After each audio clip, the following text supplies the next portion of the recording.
सबसे पहले आप सबके स्वास्थ्य लाभ की भगवान धन्वंतरी का आज दिन है, तो आप सबको बहुत बहुत स्वास्थ्य लाभ की शुभकामना। इस दीपोत्सव की आज शुरुआत है, तो आपको और आपके माध्यम से पूरे प्रदेशवासियों को शुभकामना देता हूं। हमारे बीच में उपस्थित पार्टी के प्रदेश के मंत्री भाई पंकज जी, माननीय लक्ष्मीकांत जी, जतान से विधायक माननीय अविनाश जी, माननीय प्रमोद जी, सभी मीडिया के सभी मित्रों, हमारे जिलाध्यक्ष मेरे साथी भाई राजेश जी,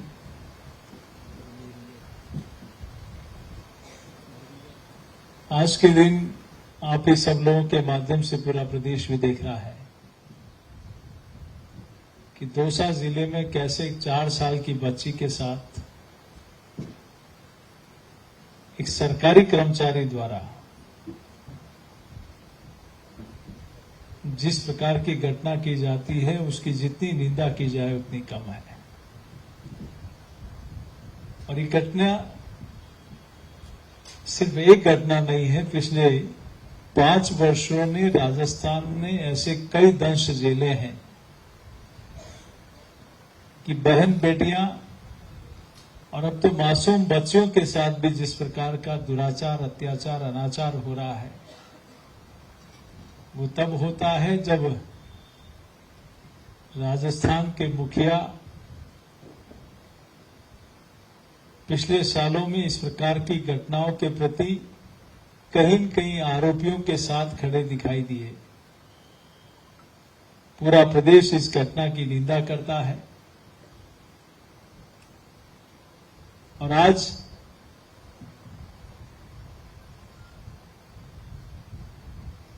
त्योहार ऐसा है और जांच एजेंसियों के द्वारा राजस्थान के गरीबों की खून पसीने की कमाई का पैसा किस प्रकार लोकरों से बाहर आ रहा है, लोकर से कौन इस भ्रष्टाचार का दोषी है, किसने गरीब के कमाई के हक का पैसा, उसके हक का पैसा जो प्रदेश के विकास में लगना चाहिए, उस पैसे को कैसे भ्रष्टाचार के रूप में, मुझे लगता है कि बच्चों के पोषाहार को भी नहीं छोड़ा, गरीब के घर में जा रहे जल जीवन मिशन जो पैसा मोदी सरकार ने भेजा है उसमें भी भ्रष्टाचार करने से नहीं चूके, नरेगा में भ्रष्टाचार करने से नहीं चूके, रोड ट्रांसपोर्ट में भ्रष्टाचार करने से नहीं चूके, चाहे सड़क हो चाहे कोई भी महकमा हो। इवन मुख्यमंत्री जी के कार्यालय में जहां करोड़ों रुपया मिलता है और सोने के बिस्किट मिलते हैं, इससे स्पष्ट है कि सरकार अखंड भ्रष्टाचार में डूबी है और भारतीय जनता पार्टी की सरकार निश्चित रूप से ऐसे भ्रष्टाचारी चाहे किसी भी बिल में छुपे हों, उनको सजा दिलाने का काम करेगी। एक पक्ष ये और दूसरा पक्ष ये कि जो लोग कहते हैं कि हम हिंदू नहीं है क्या, आज इन्हीं की पार्टी के नेताओं ने इनका असली चेहरा सामने लाकर खड़ा कर दिया। गांधी परिवार के नजदीक और कांग्रेस पार्टी के वरिष्ठ नेता आचार्य प्रमोद कृष्णन जी ने इनकी हकीकत, इनका असली चेहरा कांग्रेस पार्टी का, जो कहीं कहीं इनकी हरकतें करतूतें तो पिछले 5 वर्ष में देश ने देखी है, प्रदेश ने देखी है, लेकिन अब राजस्थान में भी इनकी हकीकत सामने आ गई कि किस प्रकार से इनका घिनौना चेहरा, और जब ध्यान में आता है कि ये वही कांग्रेस पार्टी है जिसने राम दरबार को तोड़ा, ये वही कांग्रेस पार्टी है जिसने सुप्रीम कोर्ट में हलफनामा दिया कि राम कभी पैदा नहीं हुए, राम काल्पनिक है, और दूसरी तरफ देश के लोकप्रिय नेता आदरणीय नरेंद्र मोदी जी अयोध्या में प्रभु श्री राम लला के मंदिर की शिला रखते हैं, शिला पूजन करते हैं। ये सच्चे सनातनी को ही प्रभु मर्यादा पुरुषोत्तम इस प्रकार का सौभाग्य देते हैं और कैलेंडर बदलते अगले वर्ष देश से दुनिया का सबसे बड़ा आध्यात्मिक और सांस्कृतिक केंद्र अयोध्या में बनेगा और दर्शन होंगे प्रभु श्री राम लला उस दिन विराजेंगे।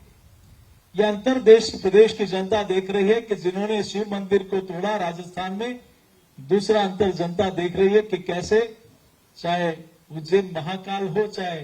केदारनाथ हो, चाहे बद्रीधाम हो, चाहे काशी विश्वनाथ हो, चाहे सोमनाथ हो, कैसे शिव मंदिरों का जीर्णोद्धार और उनका डेवलपमेंट हो रहा है। एक तरफ जहां राजस्थान में चाहे श्रीनाथ जी हो, सांवरिया जी हो, गोविंद देव जी हो, मंदिरों के डेवलपमेंट के लिए भारत सरकार ने पहली बार पैसा दिया, तो दूसरी तरफ भगवान श्री कृष्ण की क्रीड़ा स्थली को इन माइनिंग माफियों ने खोद डाला। ये अंतर कांग्रेस पार्टी और भारतीय जनता पार्टी में है और आज उसका सच उजागर प्रमोद कृष्ण जी ने कर दिया कि किस प्रकार से एक नहीं अनेक काम ऐसे जिन्होंने हिंदू विरोधी होने के प्रमाण उन्होंने दिए और आज उन्होंने स्पष्ट रूप से कहा कि कांग्रेस पार्टी इस दिशा में चल रही है। आज जिस प्रकार से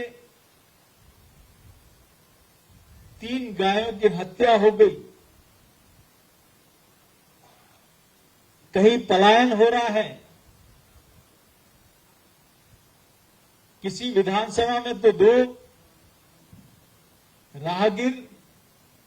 अगर बिना हेलमेट के निकल जाए तो चालान बन जाता है और 3 विधानसभा ऐसी है जहां 5-5 लटक के जाए तो पुलिस उनका चालान नहीं बना सकती। तो ये कहीं कहीं तुष्टीकरण की पराकाष्ठा है और राजस्थान की जनता इस प्रकार के तुष्टीकरण को कभी बर्दाश्त नहीं कर सकती। और मैं ये जरूर कह सकता हूं